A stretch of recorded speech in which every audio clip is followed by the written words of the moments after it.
मसालों में हल्दी की खास जगह है। शायद यही वजह है कि देश भर में किसान हल्दी की खेती करते हैं। ये अच्छा मुनाफा देने वाली फसल है। इसमें रोग प्रतिरोधक क्षमता बढ़ाने के गुण हैं। आप भी हल्दी की खेती कर अच्छा मुनाफा कमा सकते हैं। हल्दी की खेती के साथ इसका बिजनेस करते हैं तो आप और फायदा उठा सकते हैं। लेकिन अक्सर खेती किसानी में किसानों के लिए बुनियादी ढांचे और दूसरी मूलभूत समस्याएं देखने को मिलती हैं। तेलंगाना की सीमा से सटा महाराष्ट्र का हिंगलो जिला भी इसका अपवाद नहीं है। लेकिन केंद्र सरकार के कृषि विज्ञान केंद्र और नेशनल कमोडिटिव एंड डेरिवेटिव एक्सचेंज से मिल रही मदद के बूते स्थानीय किसान चुनौतियों से मुकाबला करने के लिए लगातार सक्रिय हैं।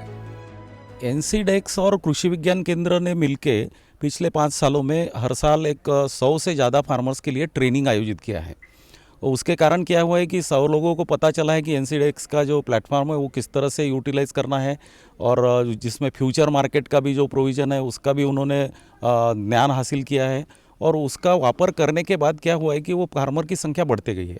और जो हिंगोली ज़िले में फार्मर प्रोड्यूसर कंपनीज़ बनी हुई है, शुरू में 2014 में तो कंपनीज़ की संख्या सिर्फ 14 थी मात्र।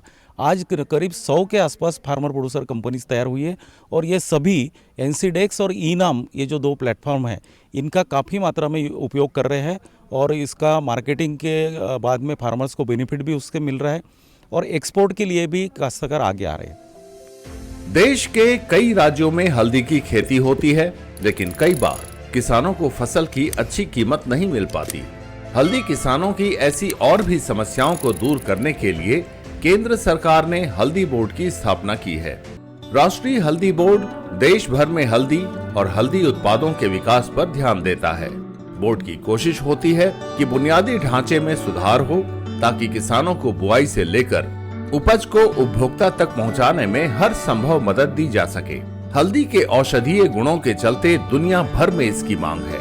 ऐसे में हल्दी बोर्ड जागरूकता और निर्यात बढ़ाने के लिए अंतर्राष्ट्रीय स्तर पर नए बाजार विकसित करने के अलावा नए उत्पादों में अनुसंधान और विकास को भी बढ़ावा देता है। सरकार ने 2030 तक हल्दी निर्यात 1600 करोड़ रुपए से बढ़ाकर 6400 करोड़ रुपए करना लक्ष्य रखा है, यानी निर्यात में 4 गुना इजाफा।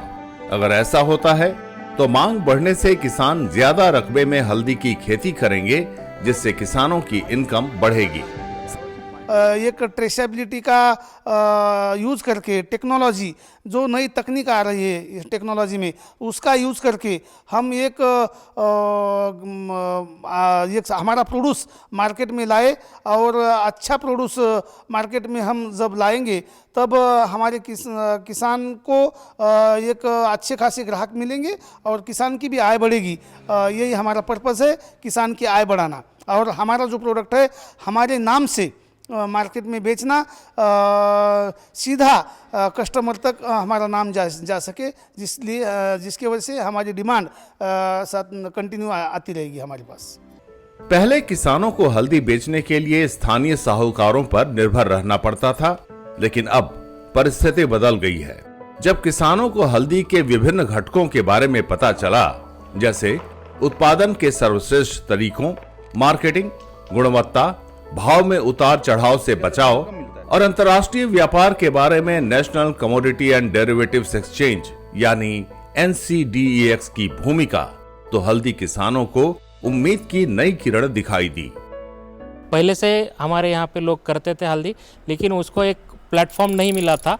तो हमको एक NCDEX के मार्फत जो नेशनली और इंटरनेशनली एक अच्छा प्लेटफॉर्म मिला है, जो हमारे हल्दी को अच्छा भाव देने के लिए एक कारागिर साबित हुआ है।